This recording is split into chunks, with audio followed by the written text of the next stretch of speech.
Okey, kita nak masuk kepada topik yang berikutnya.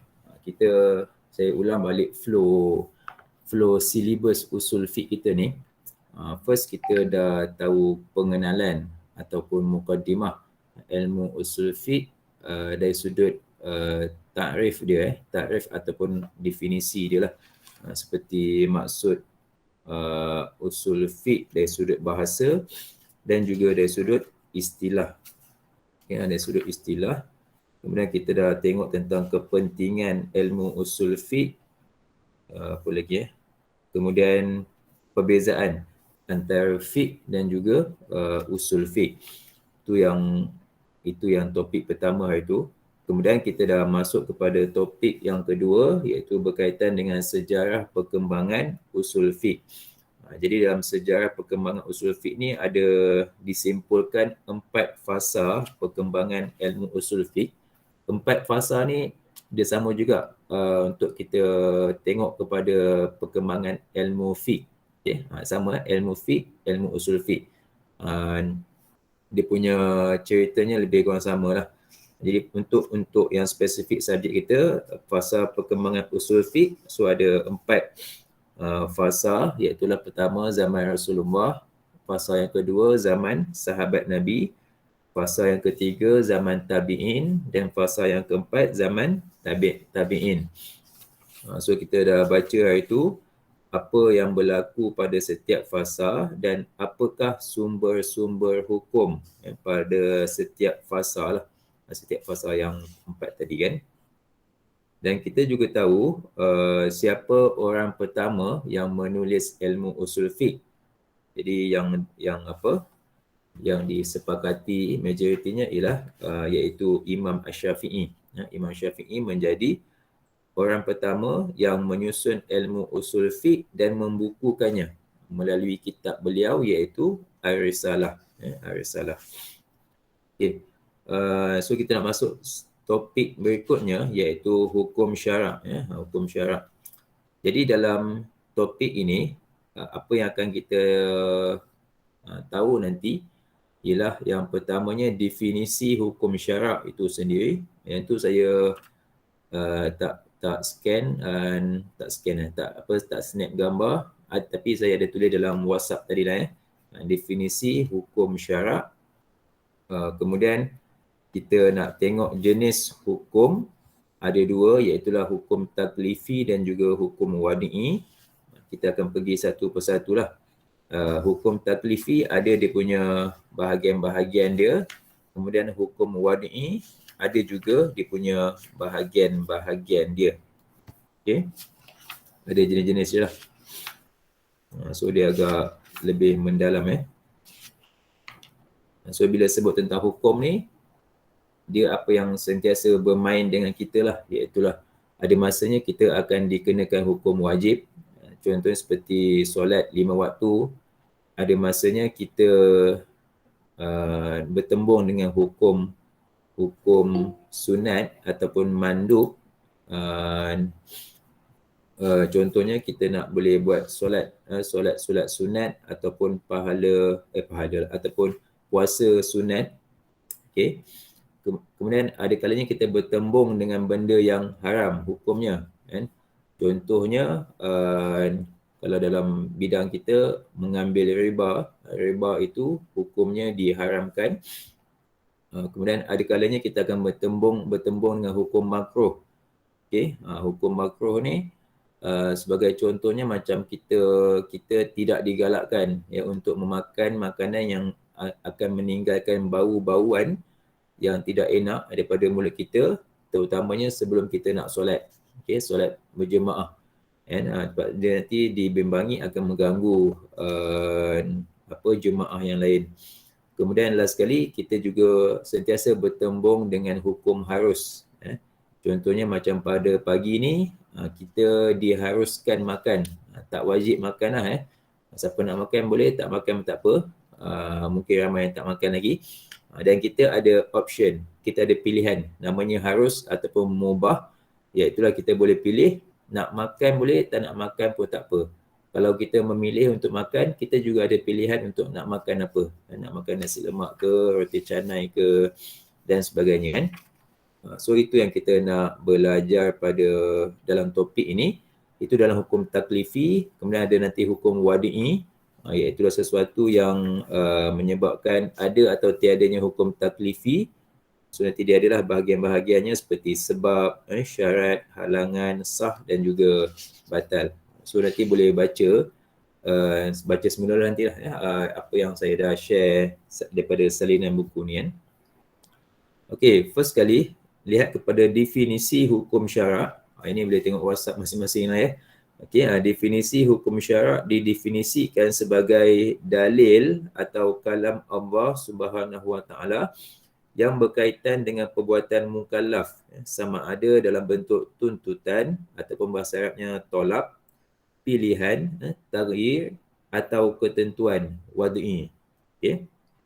Saya ulang balik hukum syarak ni maksudnya dalil atau kalam Allah Subhanahu Wa Taala yang berkaitan dengan perbuatan mukallaf, sama ada dalam bentuk tuntutan, pilihan atau wad'i, ketentuan. Okay, dalam definisi ni kita tengok ada beberapa istilah. Pertamanya, okay, kita tengok kepada ni lah. Ada dalam muka surat 36 ni yang saya tengah share ni. Boleh nampak Boleh Ustaz. Okay, boleh.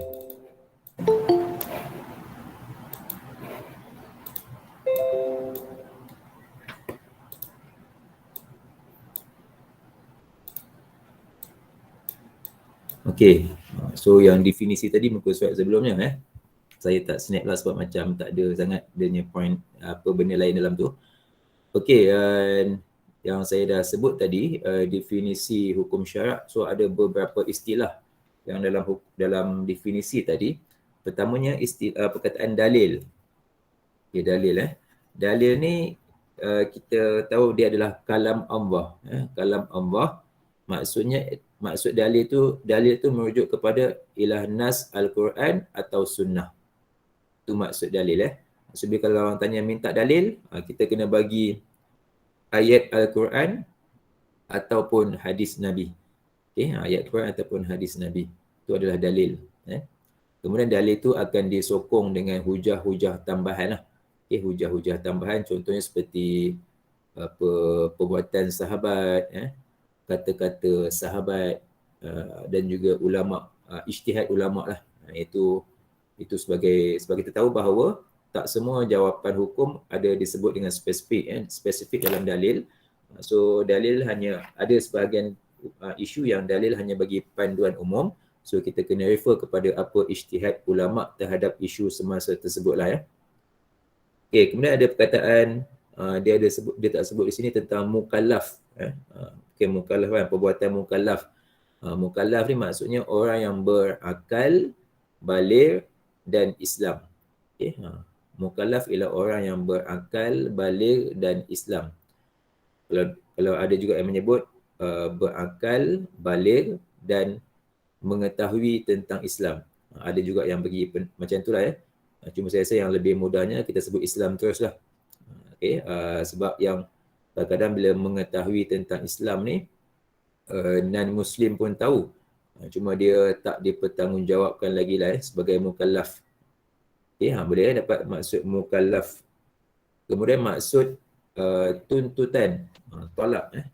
Tuntutan bermaksud tuntutan untuk dilakukan, tolabul fi'lin atau tuntutan untuk ditinggalkan, tolab tarkin.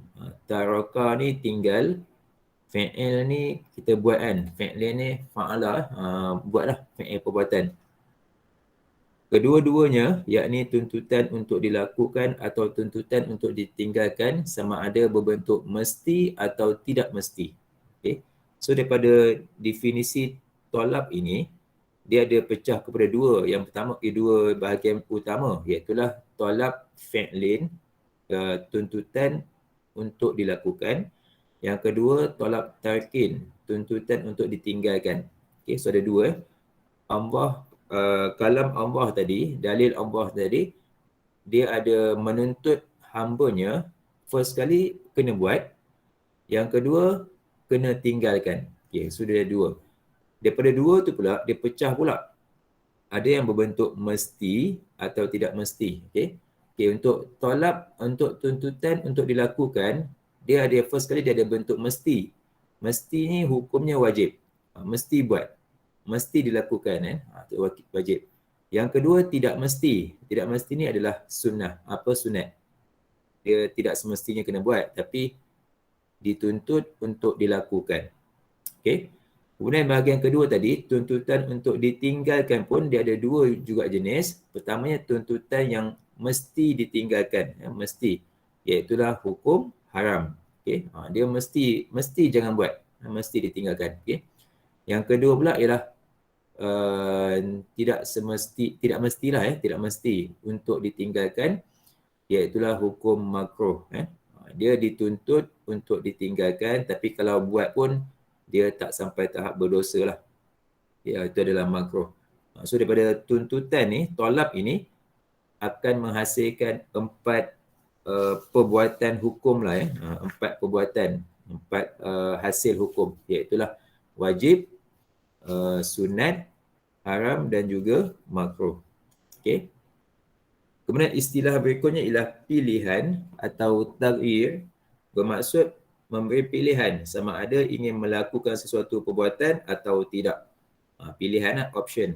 Nak buat boleh, tak nak buat boleh macam makanan tadi. Kemudian ada istilah ketentuan ataupun wadi, bermaksud menjadikan sesuatu perkara sebagai sebab, syarat, halangan, sah dan batal kepada perkara yang lain. Ini maksud wadi lah Dia ada sesuatu yang menjadi sebab kepada hukum yang 5 tadi. Dia ada syarat ketika nak melaksanakannya. Dia ada halangan. Halangan ni contohnya macam solat itu wajib. Tetapi apabila seorang perempuan itu datang haid, maka dia terhalang. Dia ada elemen mani', penghalang daripada kewajipan solat tadi. Sah apabila perbuatan itu dilakukan dengan betul, rukun dan syaratnya, dan sesuatu perbuatan itu boleh jadi batal. Solat kita boleh jadi batal apabila kita tak memenuhi rukun solat ataupun sesuatu yang diminta buatlah yang mesti dipenuhi dalam solat. Okay. So wadi ini adalah sesuatu perkara yang menjadi sebab, syarat, halangan, sah dan batal ataupun batal kepada perkara yang lain. So kita boleh bahagikan hukum syarak ni daripada definisi tadi kita boleh bahagikan hukum syarak ni kepada 2 jenis, iaitu hukum taklifi dan juga hukum wadi. Hukum taklifi ni yang cover 5 tu, wajib, sunat, haram, makruh dan juga harus. Wadi ni yang cover yang kat bawah yang tadi tu, sebab, syarat, halangan, sah dan batal tadi Okay. So setakat ni saya rasa ada beberapa poin utama. Pertamanya definisi hukum syarak, kemudian pembahagian hukum syarak pembahagian. So orang tanya hukum syarak terbahagi kepada berapa? Jawapannya 2, iaitu hukum taklifi dan juga hukum wadi. Okey, seterusnya kita nak pergi satu persatu. Kita pergi kepada hukum taklifi dulu kan. Okey, dalam hukum taklif ni pertama kita nak kena tahu ialah dia punya definisi lah. Okey, definisi dia. Apa definisi hukum taklifi? Okey, definisinya ialah dalil atau kalam Allah Subhanahu Wa Taala yang berkaitan dengan perbuatan mukallaf, sama ada dalam bentuk tuntutan untuk melakukan sesuatu, talab fi'lin, ataupun tuntutan untuk meninggalkan sesuatu, talab tarkin atau pilihan, taghyir. So ini yang saya dah sebut tadi lah. So dia lebih kurang sama macam definisi hukum syarak tadi, tapi dia buang perkataan wadi.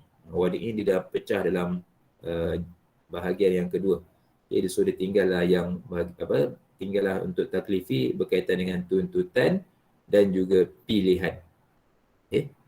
Jenis hukum ini dinamakan sebagai taklifi kerana ia mengandungi elemen pentaklifan atau tanggungjawab agama yang disyariatkan ke atas manusia.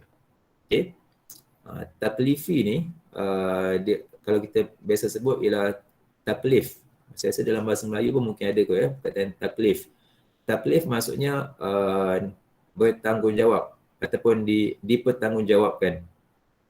Kita kalau biasa kalau kita tengok kalau dalam persatuan dalam persatuan atau kelab kamu telah ditaklifkan sebagai presiden persatuan. Okay, kamu telah ditaklifkan. Ditaklifkan maksudnya dipertanggungjawabkan ataupun dibebankan. Okay, maknanya taklifan ni adalah tanggungjawab. Dia bukan main-main lah ya. Dia adalah satu, maksud taklif tu adalah tanggungjawab lah ya. Tanggungjawab. Okay, jadi daripada penjelasan di atas dapat disimpulkan bahawa hukum taklifi terbahagi kepada 5.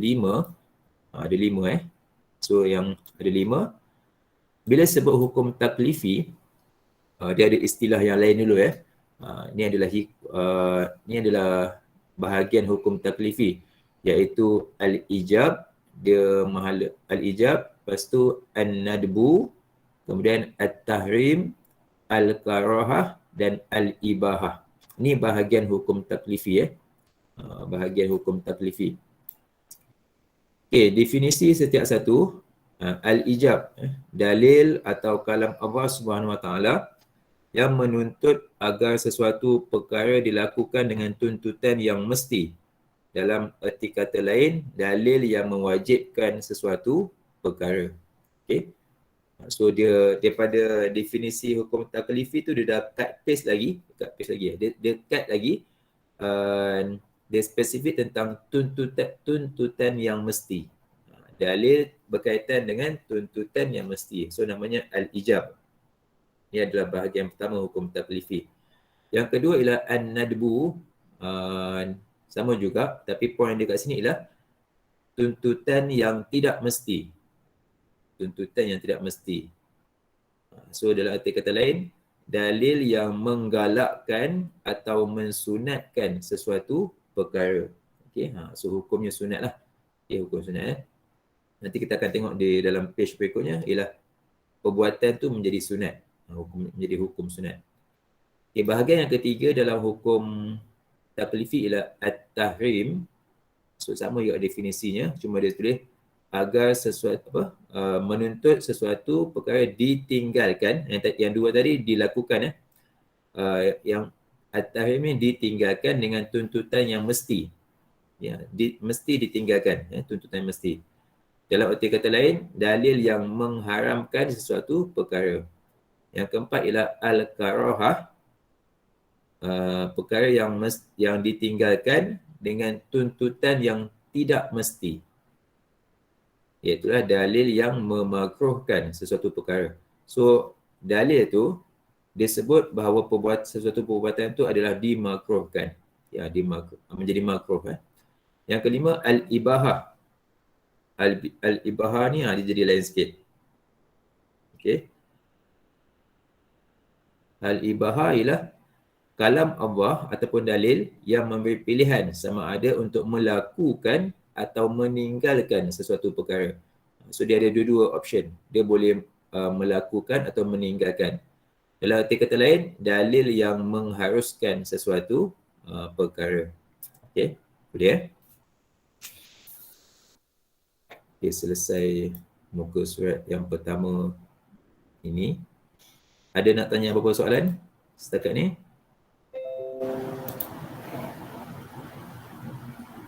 Tak ada, Ustaz. Okay, tak ada Okay, next kita pergi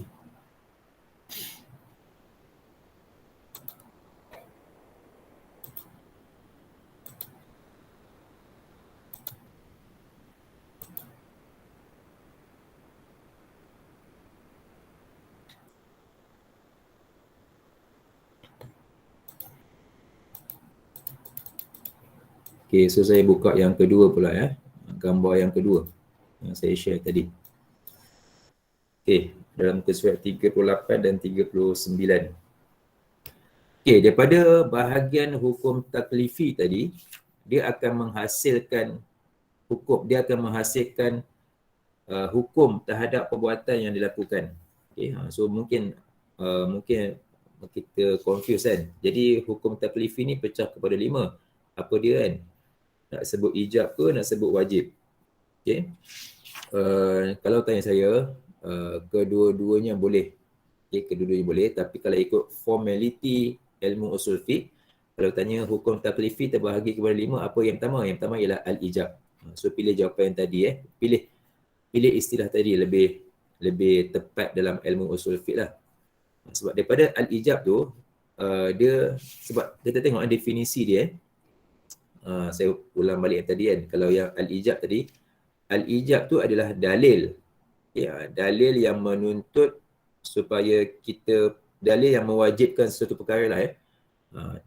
Sebab hukum taklifi ni, kita balik kepada definisi hukum taklifi tadi, dia adalah dalil yang berkaitan dengan perbuatan mukallaf.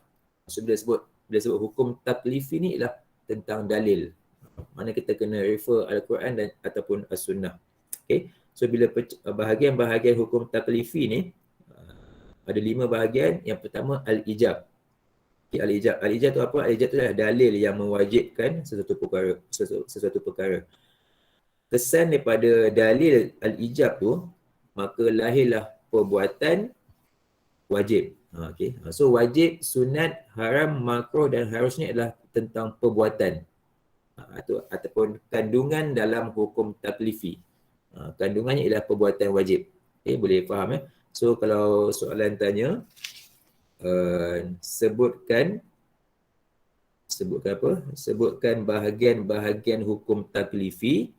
Okay, so jawapan pertamanya ialah al-ijab, yang kedua an-nadbu, ketiga al-tahrim, keempat al-karahah dan kelima al-ibahah. Boleh itu yang lebih tepatlah. Tapi sebenarnya kalau jawab wajib, sunat, haram, makruh, harus pun diterima juga, cuma dia tak mengikut formality ataupun kefahaman dalam ilmu usul fiqh lah Wajib, sunat, haram, makruh dan harus adalah berkaitan dengan perbuatan yang lahir kesan daripada hukum taklifi tadi Okay. Boleh faham ke apa yang saya tengah sebut ni? Faham, Ustaz. Okay. Okay, ni definisi perbuatan pula definisi kandungan atau hasil hukum taklifi. Saya rasa semua dah tahu kot cuma bila nak menjawab soalan nanti kena jawapan yang agak skema sikit lah, maksudnya dalam bentuk ayat yang lengkap Okay, maksud wajib perbuatan yang mesti dilakukan dan tidak boleh ditinggalkan. Melakukannya akan mendapat pahala dan meninggalkannya akan mendapat dosa. Okay. So definisi wajib sebaiknya ambil yang lengkap macam ni lah. Kalau buat satu ayat saja, perbuatan yang mesti dilakukan dan tidak boleh ditinggalkan. Dia betul jugalah, cuma tak lengkap So kalau macam untuk midterm dan juga final exam ke, so saya minta jawab sampai habis ayat lah. Kalau nak tambah contoh, boleh tambah contoh Tapi kalau definisi saja daripada perbuatan ni sampailah kepada dosa ni, termasuklah yang sampai ke bawah ni lah Okay, so itu adalah wajib. So contohnya solat 5 waktu, perbuatan yang wajib. Okay. So bila sebut tentang solat ni, saya sangat-sangat mengharapkan supaya saya dan juga awak semua konsisten dalam solat lah konsisten dalam solat. Kita belajar usul fiqh ni bukan sekadar untuk lulus exam kita nak menghayati dan mempraktiskan dalam kehidupan. Okay. So kita dah baca ni, solat 5 waktu ni termasuk dalam perbuatan yang diwajibkan, hasil daripada hukum al-ijab tadi, hukum taklifi, sebab ada dalil yang kata wajib buat. Okay. So solat ni adalah perbuatan yang wajib buat berdasarkan kepada dalil, dan kita sebagai hamba Allah kena patuhi perintahnya lah sebab ada efeknya, iaitulah kita akan dihitung pembalasan terhadap apa yang kita buat di dunia. Okay. Jadi nasihat saya terutama kepada diri saya sendiri dan awak semua, sesusah mana pun kehidupan kita, sesusah mana pun ataupun sesenang mana kehidupan kita pun, first thing yang sentiasa menjadi keutamaan kita ialah solat 5 waktu lah. Okay, so saya memahami kadang-kadang kita penat waktu malam nak bila time isyak tu dah mula mengantuk, penat contohnya. Tapi kalau macam awak semua level-level remaja ni masih lagi kuat lah kan. Tapi biasa benda tu akan biasa berlaku. Pagi subuh kan susah nak bangun. So kena bermujahadah untuk solat, untuk konsisten solat 5 waktu kan. Itu yang pertama. Yang keduanya bila first kali kita kena pastikan tidak tinggal lah. Yang keduanya kita kena sentiasa memperbaiki kualiti solat. Okay, sentiasa memperbaiki kualiti solat kan. Dan salah satu impact atau kesan solat, sebenarnya solat ni dia menghubungkan kita dengan Allah secara langsung. Okay, secara langsung. So kita dalam solat tu kita boleh mohon, kita boleh bersembang dengan Allah kan. Jadi sebab tu kita kena tahu maksud-maksud apa lafaz dalam solat. Yang kedua, waktu yang lebih afdal untuk berdoa sebenarnya adalah dalam solat. Dalam solat. Okay, saya pernah sebut pada dalam kelas sebelum ni kan.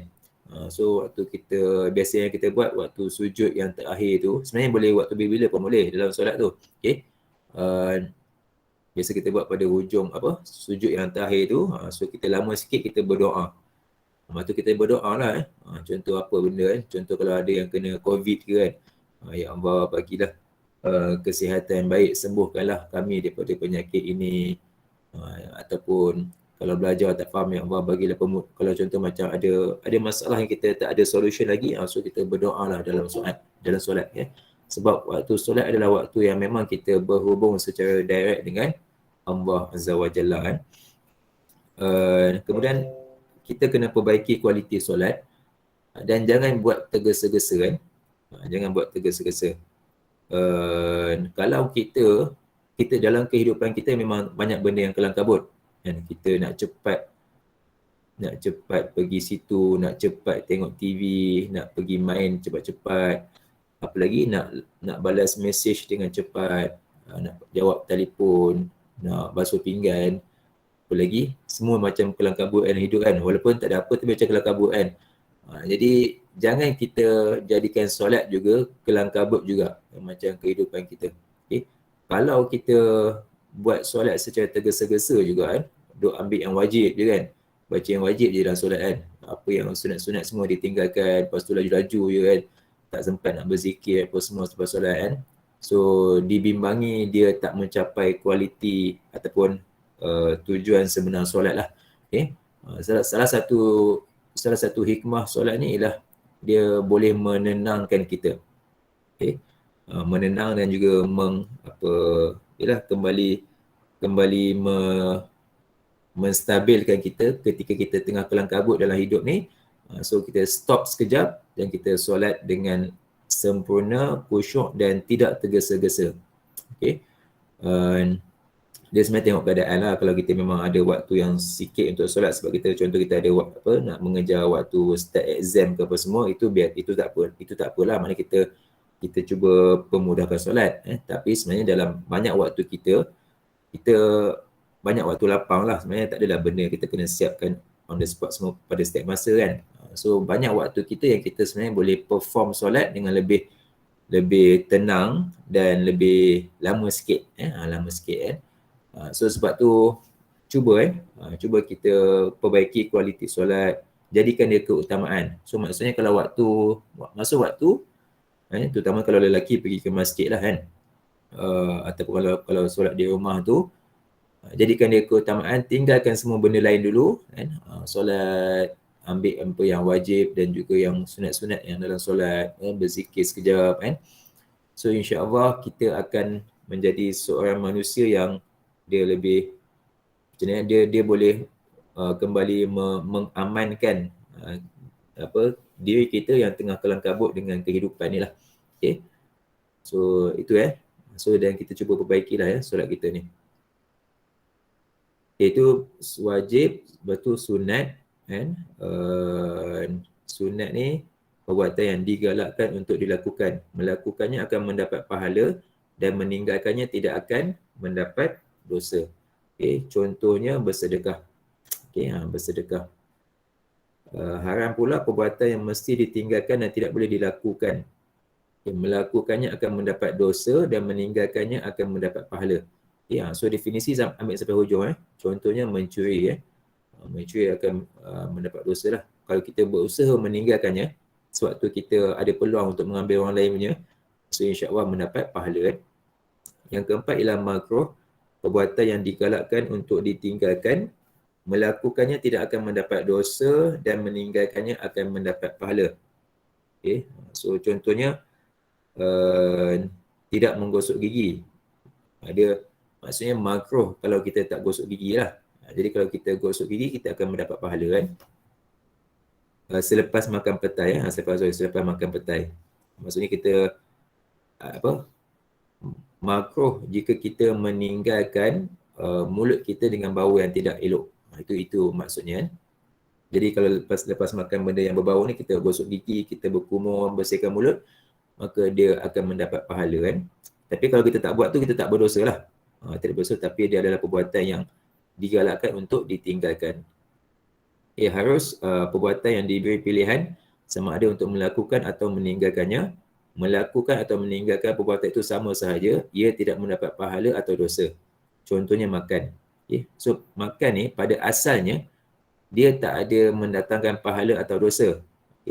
Ini pada hukum asalnya. Cuma dia akan menjadi ibadah apabila kita ada niat yang betul. Sebab apa? Dia kembali kepada hadis Nabi, hadis pertama dalam hadis 40 tentang niat. Innamal a'malu binniat. Sesungguhnya setiap perbuatan itu bergantung kepada niat. Jadi kita pun tahu bahawa ibadah ini ada yang bersifat khusus seperti solat, solat, puasa, zakat dan juga haji. Dan ada ibadat yang umum.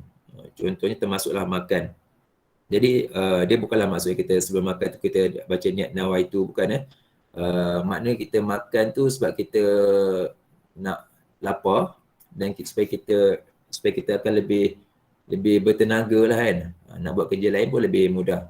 So kalau kita makan tu dengan tujuan yang baik, insya-Allah dia akan mendatangkan pahala jugalah. Tapi kalau kita makan tu sesaja je, macam nampak makan tu makan dia bukan keperluan lagi pada masa tu kan. So asal hukumnya adalah harus. Asal hukumnya kan. Jadi dia sebab tu kita kena sentiasa check and balance supaya setiap perbuatan kita dalam kehidupan ni dia boleh mendatangkan pahala lah boleh mendatangkan pahala. Okay.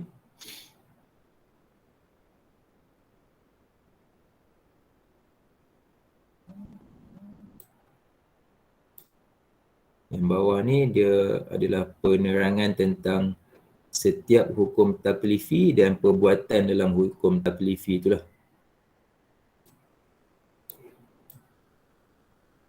Dia ada bagi contoh-contoh kan. Okay, saya ingat kita rehat 5 minit sekejap. Dia supaya boleh meregangkan ni. Sebab dia lama-lama dia tak ada lama sangat kan. Okay, sebelum rehat sekejap saya nak ambil attendance kali kedua lah Saya dah ambil attendance kali pertama tadi. So saya nak ambil kali kedua lah. Siapa yang masuk dia lewat sikit tadi. Okay, boleh apa respon sebelum saya sebut nama. Nur Raudatul Sakinah ada? Raudatul Sakinah.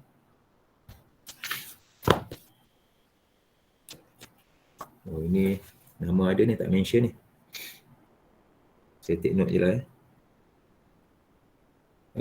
Nazrin Aidil ada? Nazrin Aidil? Tak ada.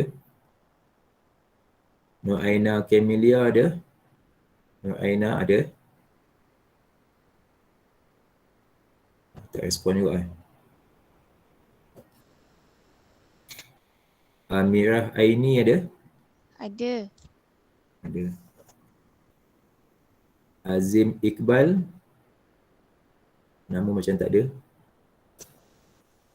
Fatinah Atirah? Ada Ustaz. Ada, okey.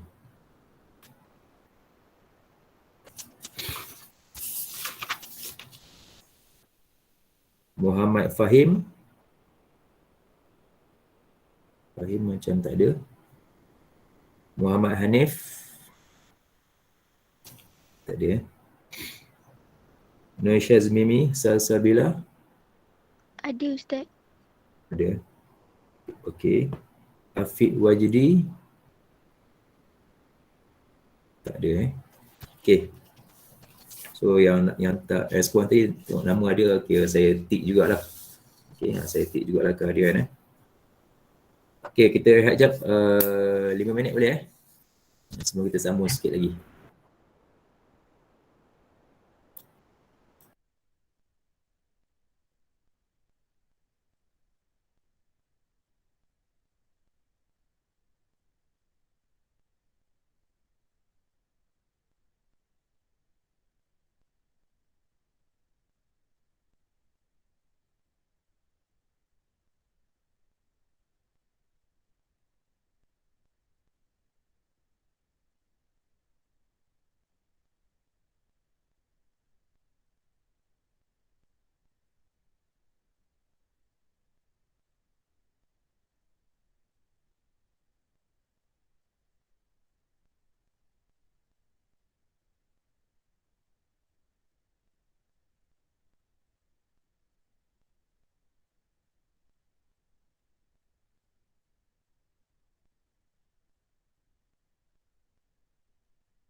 Okey, kita sambung semula sikit lagi. Sekejap saya nak download balik. Download lagi.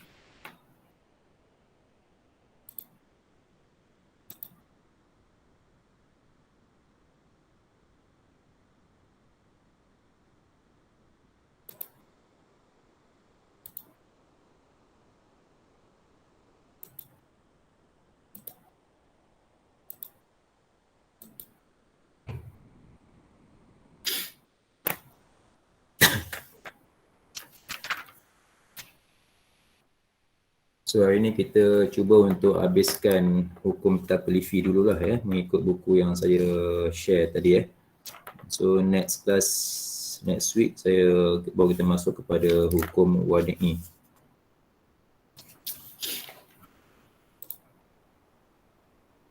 Okey, kita pergi satu persatu bahagian hukum taklifi dan perbuatan yang ada dalam hukum taklifi. Pertamanya al-ijab dan wajib. Okay, jadi al-ijab tadi kalam Allah ataupun dalil yang menuntut agar sesuatu perkara dilakukan dengan tuntutan yang mesti, dalam arti kata lain ia adalah dalil yang mewajibkan sesuatu perkara. Okay, contoh al-ijab. Okay, so kita lihat definisi tadi, al-ijab ialah dalil. Jadi apa contoh dalilnya? Ini contoh dalilnya dalam surah Al-Baqarah ayat 43. A'udzubillahi minasyaitonirrajim. Wa aqimus solah wa atuz zakah warka'u ma'araki'in. Maksudnya, dan dirikanlah kamu akan sembahyang dan keluarkanlah zakat. Ayat ataupun dalil ayat 43 surah Al-Baqarah ini adalah hukum syarak menurut ulama usul fiqh kerana ia mengandungi arahan yang mesti dilakukan, iaitu menunaikan solat dan zakat. Perbuatan solat dan zakat yang terkandung dalam ayat tersebut dinamakan wajib, yang mana ia adalah hukum syarak menurut ilmu fiqh. Okay? Jadi ayat ni, surah Al-Baqarah ayat 43 ni adalah dalil ataupun al-ijab tentang ni lah, tentang contoh untuk al-ijab. Okay? Dan dia menghasilkan perbuatan wajib ataupun hukum wajib lah hukum wajib yang menunjukkan bahawa perbuatan solat dan zakat mesti dilakukan. Mesti dilakukan, kalau buat dapat pahala dan tinggalkannya akan mendapat dosa. Contoh ijab yang lain. Okay, contoh ijab yang lain. Contoh daripada hadis Nabi pula Jadi dalil ni ada dua, iaitu Al-Quran, yang kedua adalah hadis Nabi. Nabi SAW bersabda, Man kana yu'minu billahi wal yaumil akhir falyakul khairan aw liyasmut aw kama qala. Maksudnya, sesiapa yang beriman kepada Allah dan hari kiamat, hendaklah dia berkata baik atau hendaklah dia berdiam diri. Okay, hadis ataupun dalil riwayat Imam Al-Bukhari ini adalah hukum syarak menurut ulama usul fiqh kerana ia mengandungi arahan yang mesti dilakukan, iaitu berkata baik atau benar. Perbuatan berkata baik atau benar yang terkandung dalam hadis tersebut dinamakan wajib. Mana bercakap baik tu adalah satu perbuatan yang wajib, yang mana ia adalah hukum syarak menurut ilmu fiqh. So yang bawah ni adalah definisi wajib lah. Jadi dalam setiap bahagian hukum taklifi ni, first kali dia akan bagi definisi bahagian tersebut, last kali dia akan bagi definisi perbuatan dalam hukum taklifi tersebut, perbuatan wajib ataupun hukum wajib lah Jadi daripada hadis ni, kita macam saya sebut tadi, bila kita baca sesuatu ilmu tu, kita kena amalkan lah. Jadi dalam konteks hadis ni, Nabi minta kita supaya sebagai orang yang beriman kepada Allah dan juga kita percaya bahawa adanya hari kiamat, kita hendaklah sentiasa berkata baik dan juga benar. Kalau kita tak ada benda yang cakap, kita diam je lah. Maksudnya kalau kita tak tahu hujah, tak tahu point dia, tak tahu isu sebenar, so kita hendaklah berdiam diri dululah ya. So ini nasihat kepada saya dan juga awak semua, supaya sebab sekarang ni kita berhadapan dengan isu adab dan etika dalam berkomunikasi lah, terutama dalam media sosial dalam IG ke, dalam Facebook Facebook ke kan, dalam WhatsApp ke. So kita sentiasa beringat untuk menjaga kata-kata ataupun tulisan kita lah ya. Cuba untuk bercakap yang baik dan yang benar sahaja. Yang kalau tak ada benda baik nak cakap, diamlah ya. Diam. Okey, bahagian hukum taklifi yang kedua ialah an-nadbu dan juga perbuatan sunat, mandub. Okey. So ini adalah istilah-istilah yang ada dalam usul fiqh. So bila sebut mandub tu adalah maksudnya adalah sunat ya. Okay, kita dah tengok definisi an-nadbu tadi. Okay.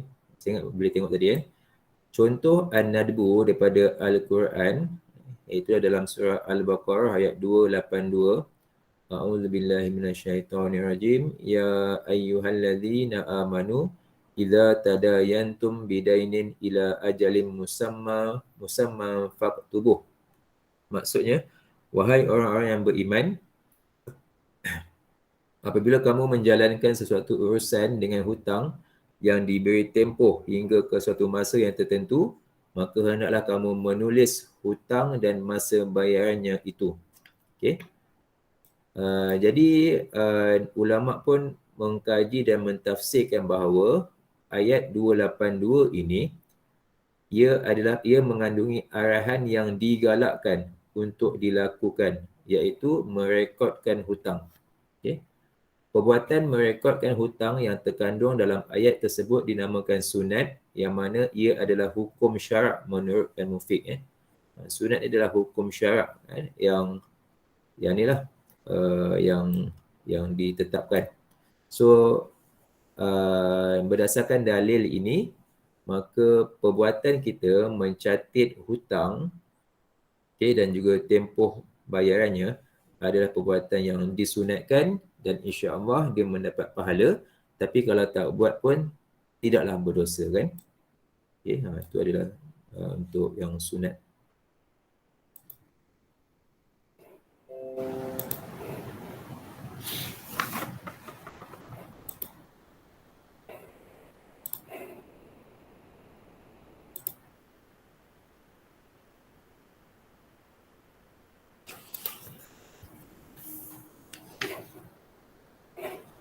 Sekejap ya, nak cari yang lain pula. Oh tak download lagi.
Okey, contoh an-nadbu yang lain daripada hadis Nabi.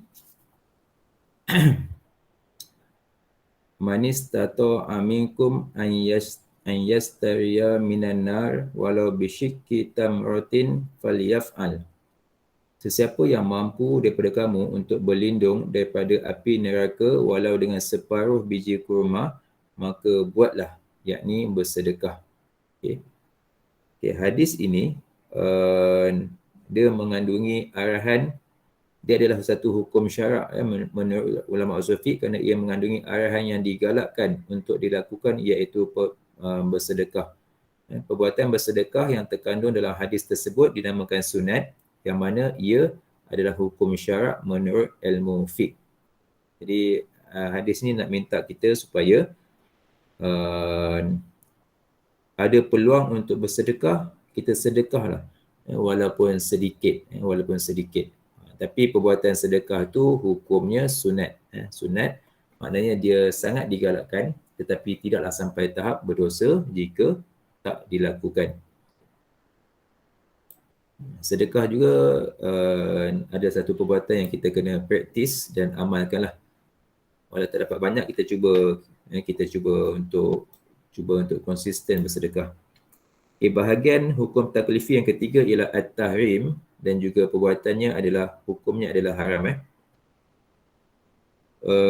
Contoh at-tahrim daripada Al-Quran, surah Al-Isra ayat 32. Wala taqrabuz zina, dan janganlah kamu menghampiri zina.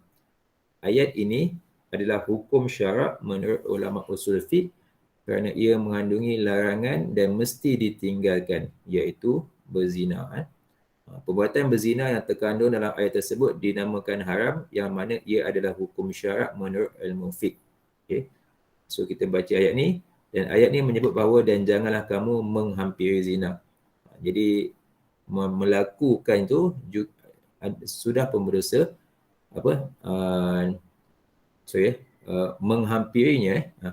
Menghampirinya juga dah satu yang bahaya, apatah lagi jika melakukannya lah, memang berdosa lah.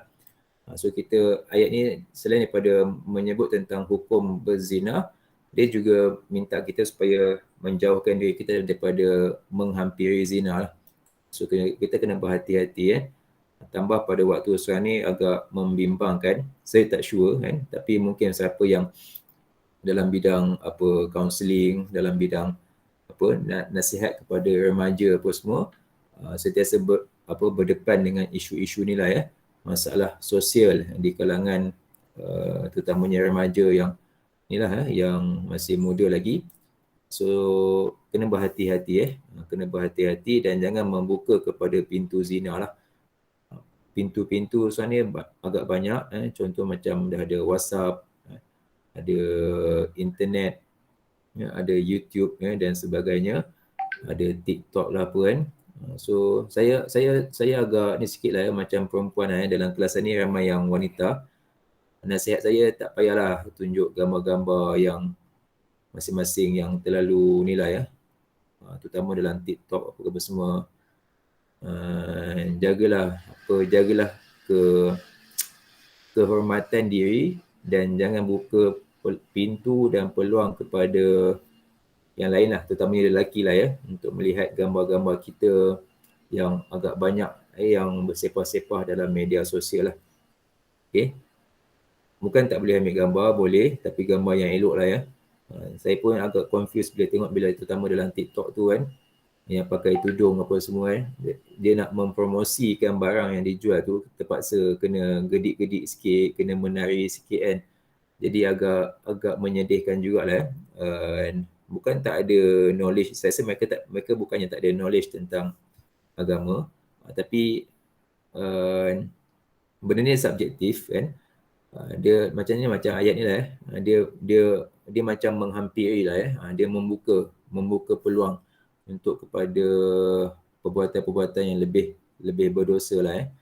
So nasihat saya, jagalah kita punya gambar-gambar media sosial kita. Kita hanya perlu share apa yang sesuai lah. Bergambar boleh, tapi dalam satu posisi yang saya rasa tidak menimbulkan fitnah lah. Kalau nak promosikan barang pun, saya rasa boleh cakap yang elok je kot. Boleh cakap yang lebih dalam keadaan yang lebih sopan lah ya, lebih sopan dan tak menimbulkan sesuatu yang agak tidak elok lah pada pandangan orang lain Kena buat kena jaga. Kena jaga dan juga kena alert benda ni sebab memang pada masa kini cabarannya cukup besar lah.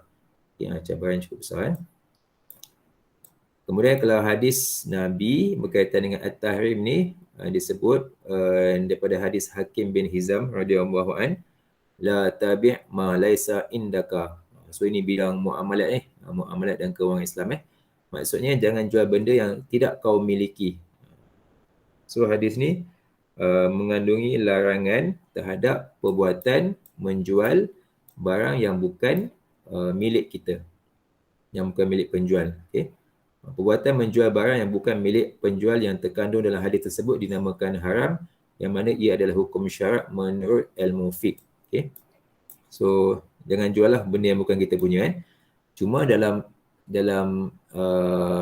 aktiviti semasa, contohnya macam bisnes online yang kita menjadi dropship Menjadi dropship, kita barang tu bukan milik kita lagi. Dia adalah milik kita punya supplier. Tapi yang tu kita dah, maknanya kita tak beli lagi lah, dia memang dia punya tapi kita dah deal dah dengan dia yang kita akan menjadi penjual untuk dia dan dia akan post. Okay. So di situ ada sedikit perbahasan ulama lah tentang pengecualian daripada hadis ni. Okay. Dia ada sedikit pengecualian Dan kita pun boleh sebenarnya, biasa kita memang style kadang-kadang kita dah deal lah dengan kedai tu bahawa kita akan jual barang dia, tapi kita hanya akan beli bila kita dapat order kan. Jadi itu juga dibolehkan, dia ada pengecualiannya.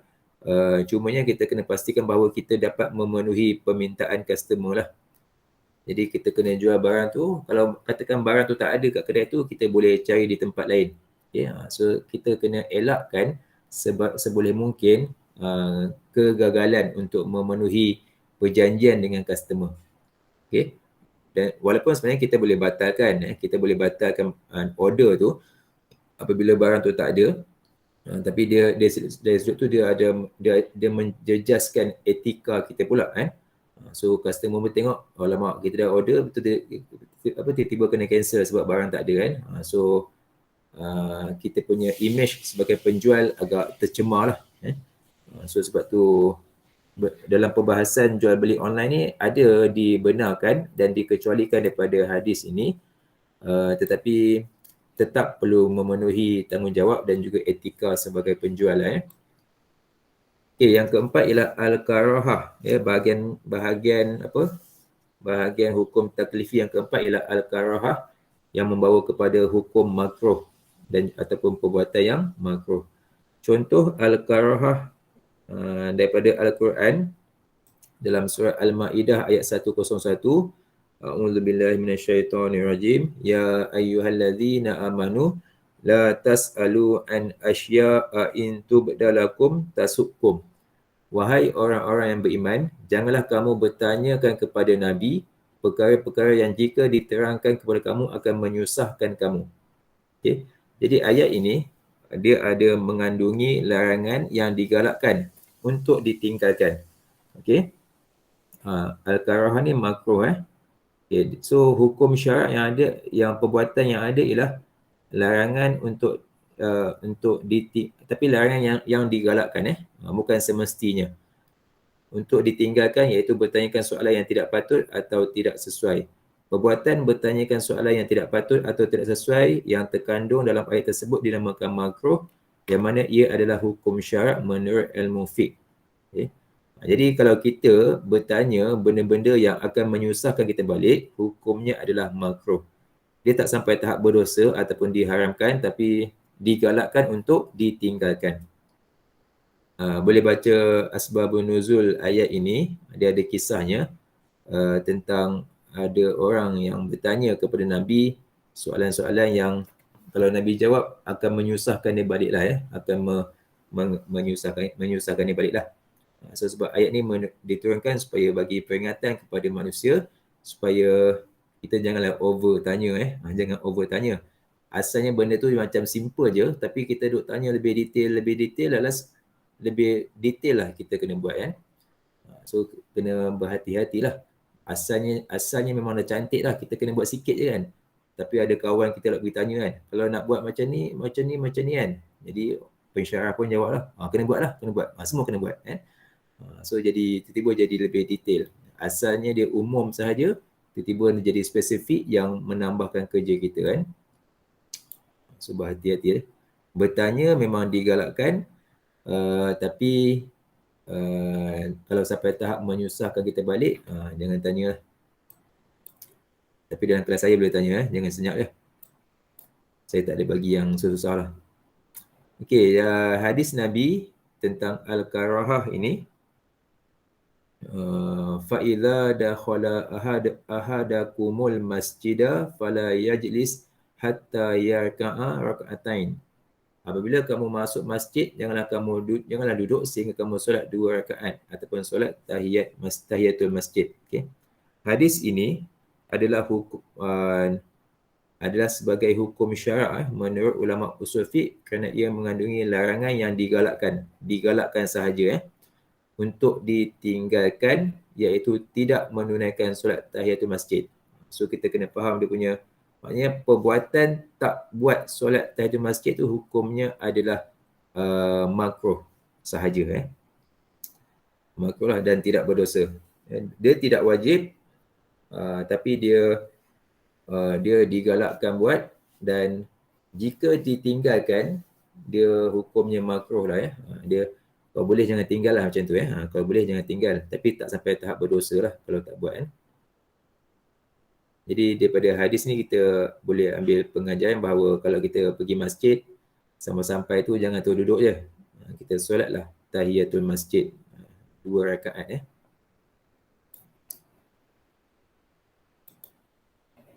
Ada nak tanya apa soalan?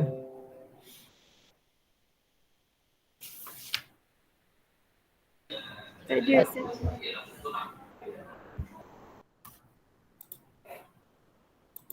Okay, page yang last sekali.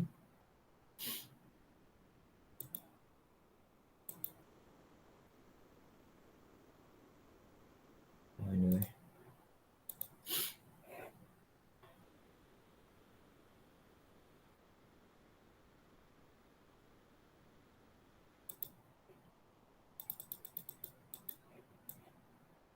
42.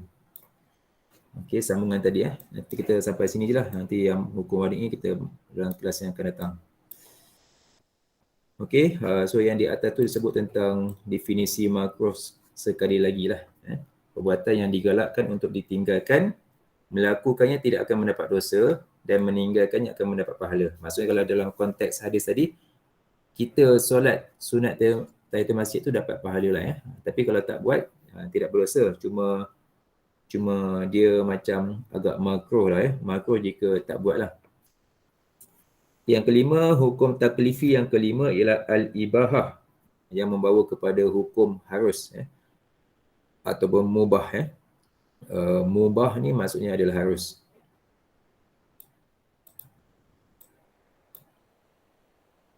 Al-ibahah adalah dalil yang memberi pilihan sama ada untuk melakukan atau meninggalkan sesuatu perkara. Dalam arti kata lain, ia adalah dalil yang mengharuskan sesuatu perkara. Contoh al-ibahah seperti dalam surah Al-Ma'idah ayat yang kedua, wa idza halaltum fastadu.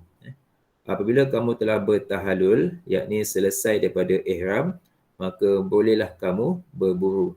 Okey. Ayat ini adalah hukum syarak menurut ulama usul fiqh kerana ia mengandungi pilihan sama ada untuk melakukan atau meninggalkan perbuatan berburu selepas tahalul. Okey. Kenapa dalam setiap ayat tadi dia akan tulis ayat ini adalah hukum syarak menurut ulama usul fiqh? Sebab dalam Al-Quran kan banyak ayat. Ada ayat yang berbentuk hukum, ada ayat yang berbentuk maklumat dan pengajaran sahaja berkaitan dengan akidah kan, macam apa seperti ayat apa manusia diciptakan daripada air mani, ada disebut dalam Al-Quran kan, apa penciptaan manusia. Yang tu bukannya hukum syarak itu lebih kepada soal akidah, kepercayaan. Begitu juga ayat yang minta kita supaya melihat apa ciptaan Allah, adanya gunung ganang, adanya syurga neraka kan. Itu semua adalah ayat yang bukan berkaitan dengan hukum syarak, tapi dia adalah ayat yang berkaitan dengan akidah. Kepercayaan kita melihat bahawa Tuhan itu wujud, adanya syurga, adanya neraka kan. Sebab tu dalam buku ni dia sentiasa mention ayat ini yang disebutkan adalah hukum syarak kan. Sebab ayat tu menjelaskan tentang hukum yang manusia kena patuhilah. Jadi ayat ni hukumnya adalah berbentuk mubah ataupun harus, iaitu pilihan. Okay. Kalau lepas ihram tu nak pergi berburu pun boleh, tak nak pergi pun tak apa, nak buat kerja lain pun tak apa. Okay, itu adalah pilihan. Contoh al-ibahah daripada hadis pula ialah huwat tahuru ma'uhul hillu maitatuh. Laut suci airnya dan halal bangkainya. Okay. Hadis ini, riwayat Imam Malik, adalah hukum syarak kerana apa? Kerana ia mengandungi pilihan sama ada untuk memakan hasil laut seperti ikan atau tidak. Perbuatan untuk memakan hasil laut seperti ikan atau tidak yang terkandung dalam hadis tersebut dinamakan harus, yang mana ia adalah hukum syarak menurut ilmu fiqh. Ya, so harusnya adalah pilihan. Jadi suci airnya, laut itu airnya suci dan halal bangkainya. Maksudnya binatang yang kita dah tangkap seperti ikan tu dah matilah bangkainya, maknanya dia dah matilah, mana kita boleh makan. Okay. Ikan, sotong ke, udang ke, ketam ke kan. So ayat ni menjadi pilihan bahawa kita boleh makan. Dia tak wajib makan ataupun diharamkan, tak ada. Tapi dia adalah option. Harus nak makan boleh, tak nak makan pun tak apa kan. Okay, so itu saja perbincangan kita pada kelas pada pagi ini. Kesimpulannya saya ulang balik. Kita dah lihat dah tentang definisi hukum syarak kan. Topik barulah yang kita belajar dalam ilmu usul fiqh ni. Okay. Walaupun kita seharian kita dah bergelut dah dengan hukum-hukum ni, tapi kita nak lihat secara formalnya apakah itu hukum. Okay. So definisi kita dah tahu. Kemudian konteks dalam istilah-istilah yang ada dalam definisi tu kita dah tahu maksudnya lah seperti istilah tolab, taghyir, wad'i kan. So daripada definisi hukum syarak itu kita boleh bahagikan hukum syarak ni kepada dua jenis. Pertamanya hukum taklifi dan yang kedua hukum wad'i. Okay. Hukum taklifi ada definisi dia. Okay. Definisinya hampir sama dengan hukum syarak kecuali dia buang perkataan wad'i. Dia buang perkataan ketentuan wad'i. Dan daripada definisi hukum taklifi itu terbahagi kepada 5 dan setiap yang 5 tu dia akan menghasilkan hukum atau perbuatan. Yang pertamanya al-ijab. Al-ijab tu adalah dalil berkaitan dengan sesuatu yang mesti dilakukan dan hukumnya adalah wajib. Perbuatannya adalah wajib. Bahagian yang kedua ialah an-nadbu. An-nadbu ni adalah dalil tentang sesuatu yang dituntut untuk dilakukan tapi tidak semestinya lah, secara tidak mesti. Dalam istilah lain ialah sunat lah. So dia menghasilkan hukum sunat, perbuatan yang sunat. Bahagian hukum taklifi yang ketiga ialah at-tahrim, iaitu berkaitan dengan dalil supaya kita dituntut untuk tinggalkan dengan mesti. Okay, dan dia menghasilkan hukum haram ataupun perbuatan yang mesti ditinggalkan. Kalau tinggal dapat pahala, kalau buat dapat dosa. Yang keempat, hukum taklifi yang keempat bahagiannya ialah al-karahah, dalil yang menuntut kita supaya meninggalkan sesuatu dengan tuntutan yang tidak mesti, tidak semestinya. Bahasa yang lain ialah dia adalah dalil yang memakruhkan dan dia menghasilkan hukum makruh dan juga perbuatan yang makruh lah. Last sekali adalah al-ibahah, okay? Dalil yang memberi pilihan sama ada nak lakukannya ataupun nak tinggalkannya. Jadi dia akan menghasilkan hukum harus ataupun mubah yang mana pada asalnya tak dapat pahala atau dosa dan dia bergantung kepada niat lah, dan dia menjadi option kepada kita, nak buat boleh, tak nak buat pun tak apa kan. So lepas ni kalau siapa yang mungkin belum sarapan lagi, belum breakfast, boleh pilih nak makan apa. Tapi kalau kat rumah tu mungkin tak boleh pilih lah apa yang ada kena makan kan. Boleh pilih sama ada nak makan ataupun tak nak makan. Okey, itu saja pembacaan kita lah ya. Saya tadi ingat nak bagi tanya soalan-soalan juga tentang apa yang belajar, tapi tak tertanya pula kan. So apa yang saya ulang-ulang balik ni, minta take note. Nanti mungkin dalam kelas-kelas akan datang saya akan sentiasa cuba untuk bertanya balik lah ya, apa definisi fiqh, definisi usul fiqh, apa hubungan fiqh dengan usul fiqh kan? Apa maksud ijtihad, apa maksud mukallaf kan? Apa maksud wajib, apa semua tadi lah Okey, ada nak tanya apa-apa soalan sebelum tamat kelas? Tak ada Ustaz. Tak ada Okey, kalau tak ada saya ulang balik. Next week minta maaf, pada hari Selasa saya tak dapat buat kelas sebab saya ada exam, bertembung dengan exam yang lain. So kita jumpa semula insya-Allah pada hari Jumaat jugalah pada hari Jumaat juga. Okey, itu saja.